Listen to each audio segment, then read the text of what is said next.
Banche Venete, siamo al limite dello stalking ai piccoli azionisti. E questa è l'accusa avanzata dal coordinamento Don Torta per voce dell'avvocato Andrea Arman.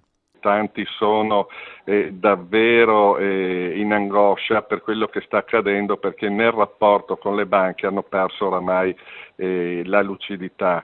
Ricevono 3, 4, 5 chiamate e quando vanno agli incontri i funzionari li inondano con un fiume di parole di cui loro non capiscono il senso e ritornano indietro taluni, ma non taluni, parecchi, addirittura convinti che se vi è il fallimento gli mangeranno la casa. Pressioni psicologiche per le quali starebbero già per partire denunce all'autorità giudiziaria. Le banche continuano sulla loro strada, quindi crediamo essere un nostro dovere e cercare di porvi un freno anche attraverso le denunce penali. Singolare che per abbassare i contenziosi sulle azioni si arrivi a farsi denunciare per stalking, ma per le associazioni è l'ennesimo segnale di una situazione tutt'altro che chiara nel presente come nel futuro di Popolare Vicenza e Veneto Banca.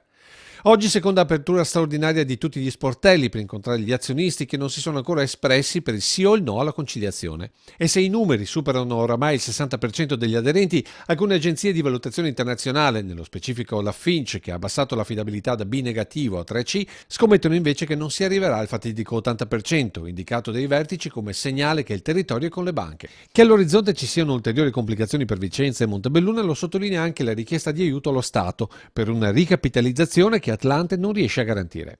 Insomma, siamo in linea con la vicenda Montepaschi, con una variabile in più, l'Europa, che su tutta la vicenda vuole chiarimenti, innanzitutto sulla fusione, altrimenti si blocca tutto e allora sì, l'orizzonte si fa buio.